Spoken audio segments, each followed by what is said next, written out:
have had a busy couple of hours. We are adding Ilya Kovalchuk to our lineup. He'll be with us at 1:45. Did we trade for him? We've added him. Okay. Well, we have added him, and we have not had to give anything up. Which is nice. We get to keep our defenseman who's on the line, Brooks Orpik. He's won a Stanley Cup, and he's going to play for Team USA. We'll see if he can win a gold medal, along with a couple of Johnsons, Ryan Suter, who we've had in the studio today. And we welcome in Brooks Orpik to NHL Live. It's Deb Placey and EJ Raddick at the store in Manhattan. How are you today? I'm doing great. How you guys doing? Good. We're good. Now, we try to ask players when we can. We get tweets for you guys, and right off the bat, we have Casey wanting to know how you got your nickname Free Candy.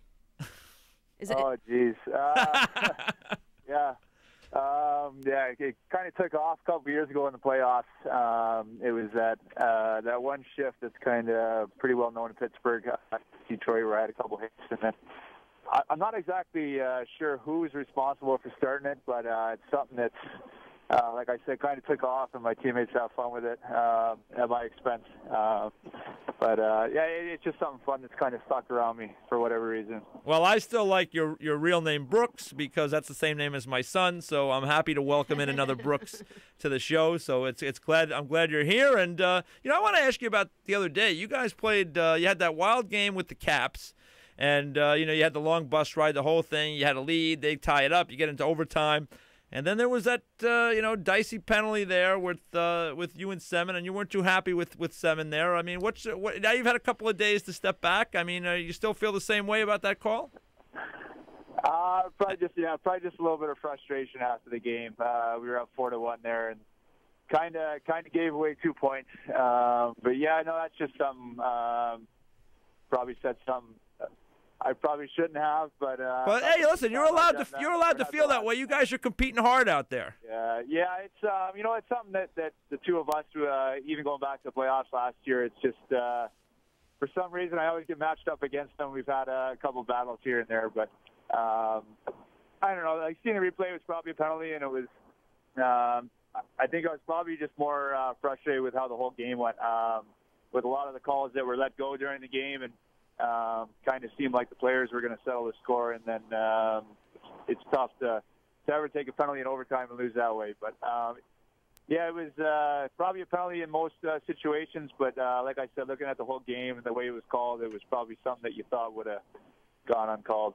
That is one of the things, I think, talking to you guys, to the players over the years, and this goes back, to different generations of players, is that's the one thing that is a kind of a common thing, is that the players, you guys always feel like it's always in the context of a game, how things are being called, and that's when you get that's when really things bother you a little bit, is when you feel something is out of context with how things have been called throughout the game.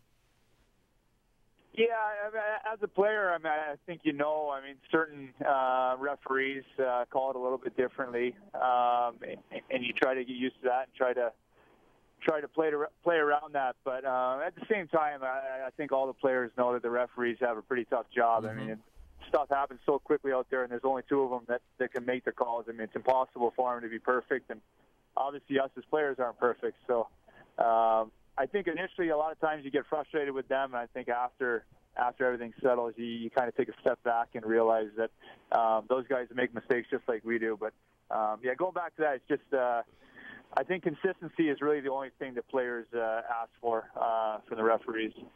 We're talking to Brooks Orpik, California-born, who will represent the United States in Vancouver. I'm sure you're heading out on Sunday night like a lot of guys are.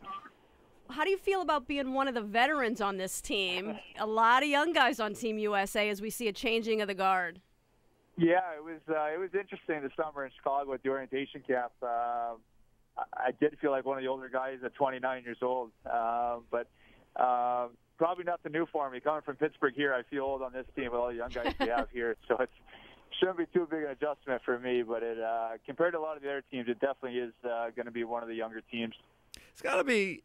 I would think this would have to be something. It's something that's special under any circumstances. But in your case, it's a little bit interesting because I know that your dad, gave you that name Brooks with the idea of her Brooks in mind in one way, just like I kind of did with my son. And so now you're going to this Olympics. You're representing, the U.S. and You know, I mean, obviously everybody knows about what Herb Brooks's legacy was with that. I mean, is it a little bit of a, you know, maybe almost a little bit more of something special to you because of that kind of the history you have with your dad making that connection for you at such, you know, as a child? Yeah, I mean, it's kind of weird how everything worked out. Growing up in California for about 7 years, that was before San Jose had the Sharks there. There was really no hockey up in Northern California at all. Like, I didn't know what hockey was till I moved to Buffalo. And then it kind of came full circle. I got drafted by Pittsburgh in 2000 in Calgary. And then I remember coming down to the draft room floor to the Pittsburgh table, and then Herb Brooks was working for the team still. So it was really weird how it worked out. And then I remember how was that meeting like? Well, he was well aware of the whole story, so it wasn't that weird, to be honest. But it was actually a couple years later after I signed my first year. I was down in Wilkes-Barre, and Herb used to come down, and then myself and Colby Armstrong actually got to know him really well. He used to come down, and there's not much to do in Wilkes-Barre, Pennsylvania, so we had a lot of downtime. Went out to dinner with him, and he gave you all the time you needed to pick his brain. He was definitely a really interesting guy, and he was always there to help you out in any way you needed. When you did pick his brain, what are some of the things you learned from him?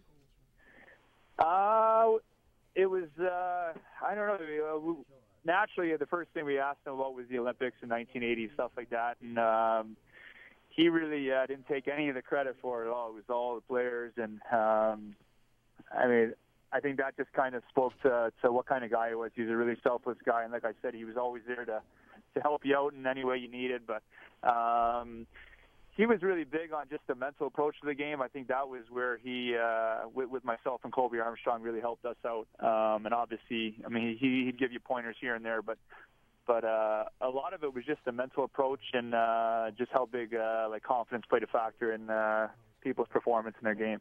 All right, well, we wish you well with Team USA in Vancouver. We'll give a shout-out to Boston College, your alma mater. I think they won the Bean Pot a couple nights ago, didn't they? Yeah, they squeaked it out. Yeah, they almost blew it. But All right, well, thanks for jumping on with us today. Have a good weekend to finish up with the Penguins there, and we'll look forward to seeing you in Vancouver.